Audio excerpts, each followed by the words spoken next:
Good morning, good morning, good morning. Hello, and welcome to another episode of Culturally Coded Book Talks.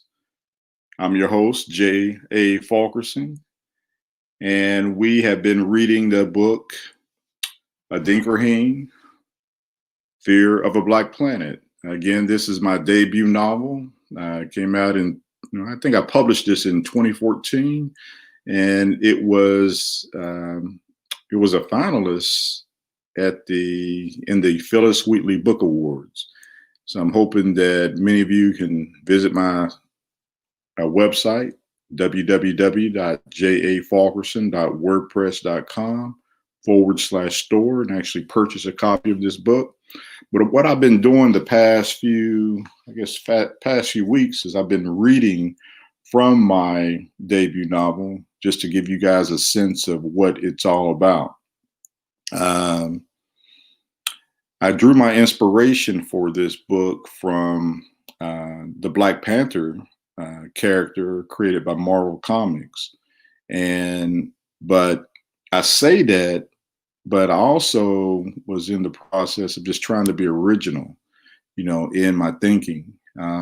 Sure, there are some things that probably are similar, because anytime we think about Black progress, or even the beginnings, in terms of, if we look at African history and we hear about kings and queens over in Africa, we draw inspiration from that as Black people, really just as a human race, because a lot of times we have to sit back and think, okay, humanity, originated in Africa. And, there's a lot of things that we writers can do to really create, I guess fiction, based on some of that lore that we hear from Africa, some of the stories that we hear coming out of Africa. And as an African American, I'm very attuned to, maybe some of the stories that I hear about my people, and some of the accomplishments that we have achieved from years, decades, generations past. So today I want to continue to read this novel, Adinkrahene, Fear of a Black Planet. And what I always try to do before I begin reading is I try to give you a recap of what happened during my last episode, or what I read during my last episode. And what we saw in chapters 8 and 9, we saw that Selena has gone rogue. She's created a splinter group called Blackout. And we know that because she, even though she's an Adinkrahene agent, and she has what you're starting to see, these special powers, she's starting to use those powers in a way that they're not intended to be used. And what we saw in chapter 9, we saw her abduct Kelly Schuler at a dinner party. And my main character, J.A. Frazier, or Jonathan Frazier, he was in attendance. And she actually attacked Jonathan to let her know that she's all about this blackout business. And she flew away with Kelly Schuler. So we're going to dive into chapters 10 and 11 today. And what I want to do is I want to, just kind of, like I said, just continue to read through the book and kind of give you a sense of what the book is all about. But I also want to give you an appreciation for what I wrote down, and really where my mind space was as I was writing this book. So let's go ahead and dive right in to chapter 10 of Adinkrahene, Fear of a Black Planet. As I always mention, when I always read the chapter, and I state the character's name. And when I do that, that means that the chapter is told from the perspective of that character. So this is chapter 10, Horace Schuler. "What are you doing?" Daddy exclaimed as he pursued me through the nearly empty house. The cleaning crew buzzed around us looking like penguins in an ice chalet, picking up after our long departed guest. Daddy grabbed my arm, prompting me to stand there, listen to what he had to say.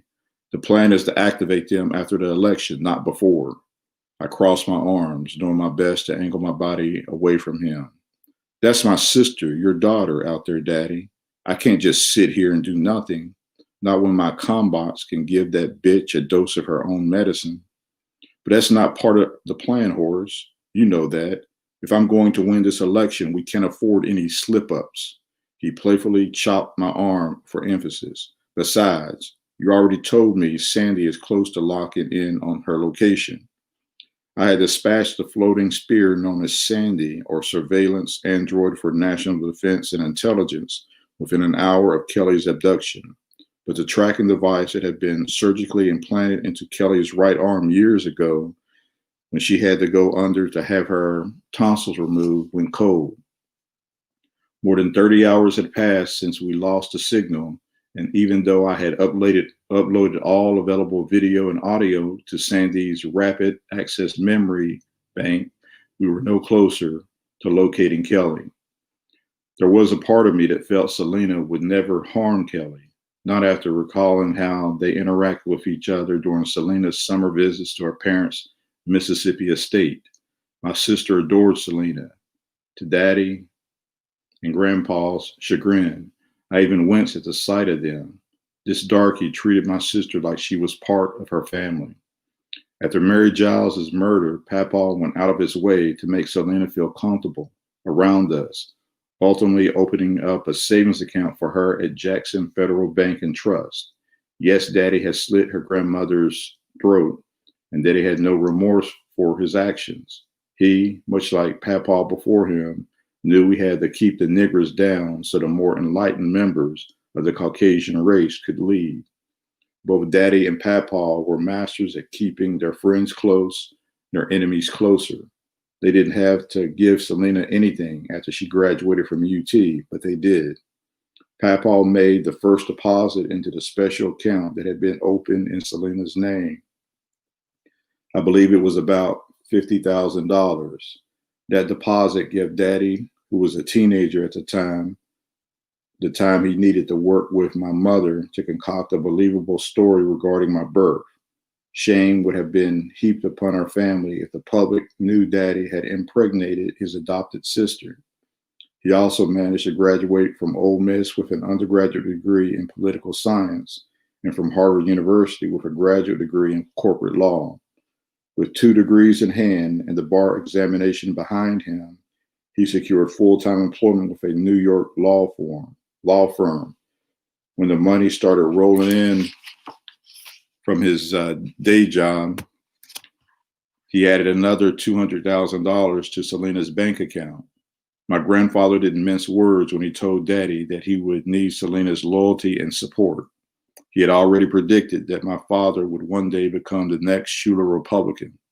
Therefore, he was the first to feel compelled to win Selena and her family over, showering them with gifts and money.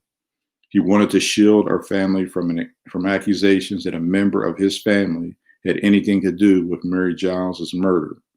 I pulled the patio door inward and then stepped outside, returning to the scene of the abduction.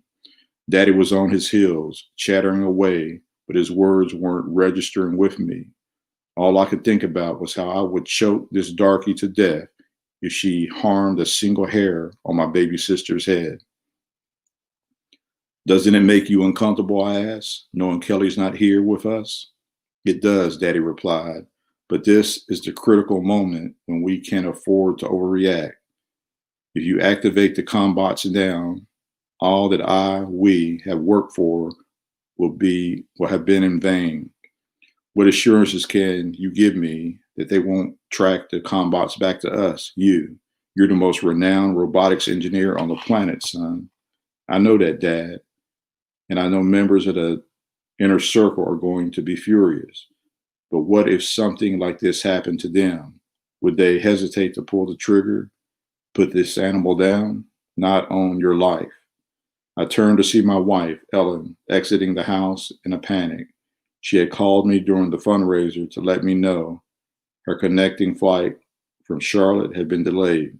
Then, after Selena crashed the party, I had to call her from an upstairs bedroom to let her know that Kelly had been taken.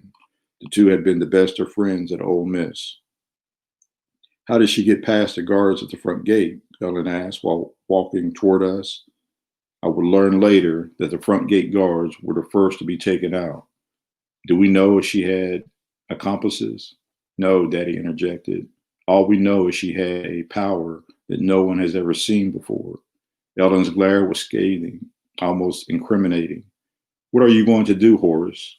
The first of many tears rolled down her left cheek to drip from her chin. She wiped at her face. That's my best friend. You have to find her. She leaned into me, resting her head on my chest. I raked the fingers of my right hand through her blonde hair, using the other one to hold her close. And I will, that's a promise. Daddy stood behind Ellen. As I uttered these words, he shook his head no while making his way to the patio door. He probably knew the activation of my combots was inevitable. But now that Kelly's tracking device had gone cold, I was on Selena's timeline. All I needed, though, was for her to make one critical mistake. Sandy would do the rest, as it was capable of patching into any surveillance camera on the planet. Catch sight of her on the street, at a restaurant, in a park, and that would be the end of her. I love my sister. That's probably why I was so willing to go against the cabal's wishes by sending my combots on a search and destroy mission. I created the combots with no assistance from her Satyrian friends, so I felt I had a right to activate them when I saw fit. My sister's life was at stake. Kyle Schuler is my father, but in my youth, I had been led to believe that he was my uncle. I knew my mother, Andrea, was adopted, so it shouldn't be a surprise when I tell you I took a pregnant pause after walking in on them while they were making out in my grandmother's walk-in closet. I was 7 at the time. All I could do was say, I'm sorry. I then sprinted through and out of my grandparents' bedroom to the guest bedroom that had been reserved for my mother and me whenever we drove to Jackson from Baton Rouge to visit. I don't think it would have bothered anyone if they had just came out and confessed to the world that they were much more than siblings. But knowing what I know about my papa, he probably adopted my mother just so my father could have his way with her. Yeah, that's sick. Heartless, really. But I never heard my mother complain. She was happy to be a Schuler, but even happier to be the object of Daddy's desire. I was a college freshman when I realized that the foulness surrounding my paternity really didn't matter. I loved being a Schuler as well, but it was Papa who took me under his wing, shared with me the benefits of being white and wealthy. However, I also remember him expressing curiosity about Black people, even saying they may have a more direct connection with the one true God. To make matters worse, he once told me that he thought the biblical Garden of Eden was in Africa. I wondered out loud if Adam and Eve, the first man and woman, were actually Black. For this reason, he surmised, we wealthy whites had to keep them under our heels so they would never know this truth, that they were first and not last. My grandfather was the first person to make contact with the Satyrians. He was a pilot in the United States Air Force, flying several missions over Nazi Germany at the height of World War II. On D-Day, the day when the Allied forces defeated Adolf Hitler and his stormtroopers, his plane was shot down over Berlin. Fortunately for him, he was able to eject before Nazi missiles blew his fighter jet out of the sky. On the ground in Berlin, he was captured by Nazi soldiers and taken directly to Hitler, who was hunkered down with his wife, Eva Braun, in the Reich Chancellery. The Chancellery was 55 feet underground and served as Hitler's base of operations during his reign. But Hitler and Eva were not alone. Also present were 4 visitors from the planet Satyria. Even though my grandfather fought against the Nazis, their ideas resonated with him. He rejected the idea that all men are created equal. Like Hitler, he believed white, Anglo-Saxon Protestant males were genetically and intellectually superior to all of the other racial ethnic groups combined. Consequently, he felt the white race was better equipped to lead humanity toward prosperity. But the Caesarean visitors told my grandfather a different story, one in which Africans were considered the superior race. My grandfather told me that a Satyrian named Jack Saber shot Hitler in the head while in the bunker moments before the Russian military stormed Berlin for good measure. That was April 30th, 1945. Hitler and Eva had already been pronounced dead after consuming cyanide capsules. The history books assert that Hitler ingested the cyanide capsules and then shot himself in the head. The history books are wrong. The story was shared with me because I graduated from MIT with my PhD in robotics engineering in 1999. I was 21. I also learned that our Satyrian friends replaced Hitler's Third Reich with the corporate cabal by using the occasion of Hitler's death to appoint my American grandfather the first High Lord of the cabal's 5-member inner circle. They wanted him to return to the United States to grow the corporate cabal's influence and control around the world. They even provided him with the blueprints to do it. I pledged my talents to my grandfather's lordship. I developed devices and machinery that would help us exert more control over the blacks if and when they were ever reminded of who and what they were. Heil Schuler. Chapter 11, Jonathan Frazier. When I returned to the cradle, I told Mr. Black about what had happened at the dinner party, how Selena had taken Kelly hostage. With Selena now being an assassin turned kidnapper, I knew Schuler's days were numbered. That's why I spent my every waking moment at the cradle fine-tuning my fighting skills. Our Adinkrahene trainers were proficient in all African fighting style. Our Adinkrahene trainers were proficient in an African fighting style called Jatube. It involved making slicing motions with her hands and feet, with all attacks being fueled by the strength of an individual agent's core. The primary move for blocking opponents' attacks was the crossbow, where the arms are crossed at the wrist. Big Nate had told me that mastering Jatube was a must for Adinkrahene agents because it connects us with the pain and suffering, but also hopes and aspirations of our African ancestors. They say karate and other forms of martial arts grew out of Jatube, Big Nate had explained. We had just completed a 14-mile run on the trails running parallel to the Potomac River. I sat on a large boulder sipping Gatorade from the bottom. What about all these rumors, I had asked, about being connected to something called the slipstream grid? I know what you know, bro, and that's not much. I just hope we get connected soon. Selena's a beast. Selena is connected to the grid, I said. Yeah, man, probably one of the first. Big Nate rubbed the back of his neck. Other agents have stepped up to teach us Jatube, but Selena put them to shame. Any of the other brothers will tell you that we were on the fast track with her. She knew how to make it plain, still having a hard time believing she's no longer with us.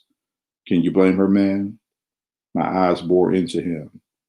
But Adinkrahene doesn't exist to exact revenge on white folks, Jonathan. Selena is violating everything we stand for. Well, I guess it will be up to us to protect the bastard. The worried look on Big Nate's face unnerved me. She's not going to hold back, you know. And if she's still connected to the slipstream grid by the time she's located, her agents are going to have a hard time taking her down. You ready for that? I stood up. Don't know, bro. I survived her initial attack, Mr. Black the final say, or Mr. Black has the final say on my readiness for round two. Upon our return to the cradle, Mr. Black summoned everyone to the level 7 conference room. I felt bad because the room was already bustling with a mix of rookie and veteran agents, and I was one of the last agents to enter the room. "Good morning, brothers," Mr. Black exclaimed as he and Doc stood from the back of the room, or walked, as he and Doc walked from the back of the room down the center aisle to stand in front of us and sisters. He greeted Iris and the 23 other female agents in the room.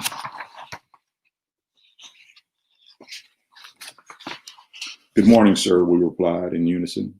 Standing in front of us, Mr. Black continued, "I want to congratulate each of you for completing your training. I know it has been a grueling 6 months, but you did it." He exchanged a knowing glance with Doc before facing forward again. "I invited you here to extend an invitation of sorts to our newest agents." We heard a whirring sound and then watched as a holographic projector dropped down from the ceiling. By now, many of you have heard rumors about something we call the slipstream grid. Well, I'm here to put those rumors to rest. You being connected to the slipstream grid is the final leg of your journey. The room went dark as Mr. Black and Doc stepped aside. This short video will explain everything. The first image on the screen was the Adinkrahene symbol, but then the camera tightened on a moving object in the inner circle, or the center circle. The object morphed into a black male dressed from head to toe in an all-black combat suit. His black faceplate hid his identity. Slipstream technology is in its infancy. A narrator's voice could be heard coming from the Bose sound system, with Adinkrahene's first 25 being at the forefront of its development. We then watched as the camera pulled back to reveal that the black male stood at the edge of a cliff, peering down into a chasm. The slipstream effect allows Adinkrahene agents to do the impossible. The agent on the screen stepped over the ledge and dropped out of sight. One of the new female agents could be heard gasping, but I just sat there, a somewhat stoic expression on my face. I knew how this story ended. The agent slowly floated from the abyss to fly to the other side of the chasm. After he reached the other side, he turned toward the camera and flashed a crossbow. His body then let out a fluorescent blue light that pulsated all around him. The narrator's voice continued saying, "The slipstream effect, true, black, power." The lights flicked back on, and the laboratory doors to our left slid open with a hiss. "Members of the final 25, Doc exclaimed, with his right arm extended toward the laboratory entrance. "If you step this way, this power will now be yours." Mr. Black stood beside his friend and colleague, his hands behind his back. The veteran agents applauded us rookie agents as they watched us make our way to and through the laboratory doors. Before I could enter, Mr. Black motioned me to him. "Do you believe in Adinkrahene justice, my friend?" he exclaimed, his hand on my shoulder. "Yes, sir, I do." He removed his hand from my shoulder. "Good. It will serve you well. Just never forget that you're fighting.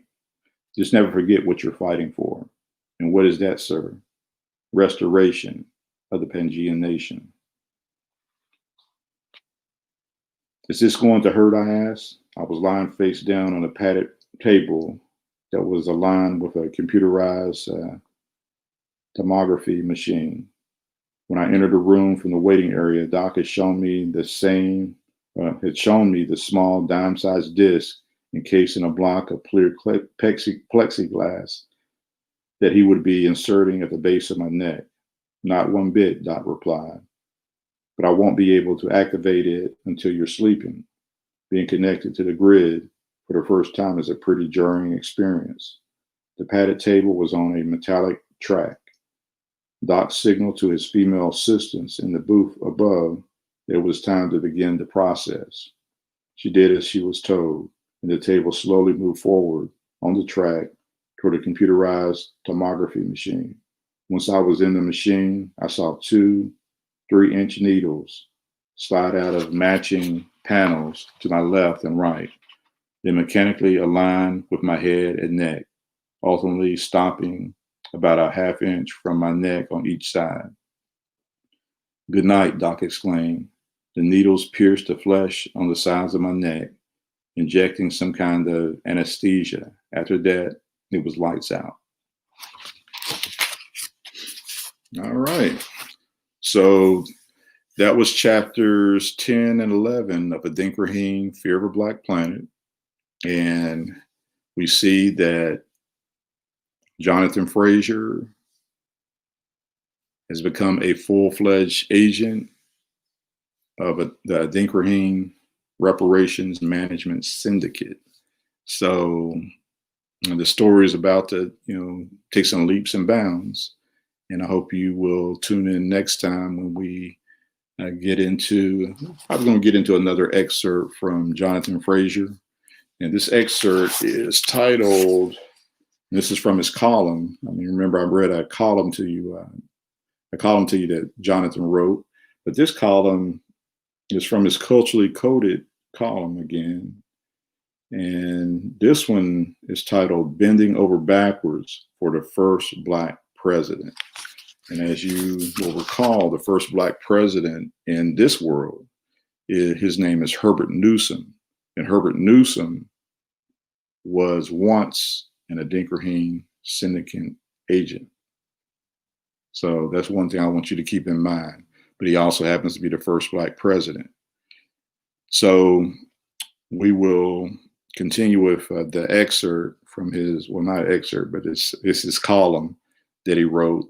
And then we'll read probably another chapter, that continues this story about how's Adinkrahene, how are they going to prevent Selena from doing something bad to Kelly Schuler. So I thank you again for dropping by. Well, one other thing I want to say too, I just read something on Facebook, and it dealt with Chadwick Boseman. Now I'm wearing my Black Panther shirt, and I'm wearing that because the article that I read talked about Chadwick Boseman's Black Panther character not being recast. And I really am happy about that, because for Chadwick Boseman, who, as you all know, passed away a few months ago, he really brought that character to life. And to see that character recast with another actor, I think would have been something that a lot of us would not approve of. I know Marvel has done this with other characters, especially as they were developing the Avengers series, or the movies that led up to the Avengers, the first Avengers, and then all the movies that we saw after that. But Chadwick, as an African American or African, seeing him in that role and seeing how he portrayed T'Challa, that right there really, it would have been tough for me to see another character in that role. So I applaud Marvel, and Ryan Coogler, the director of the first Black Panther movie, who's also going to be the director of Black Panther 2. I applaud him and them for making that decision. But I'm really just kind of looking forward to, seeing what comes out of that. How do they rebound from the loss of Chadwick Boseman to really continue these stories from Wakanda and just the Black Panther, the mantle of Black Panther. But again, thanks again for bearing with me and listening to me read my debut novel, Adinkrahene, Fear of a Black Planet.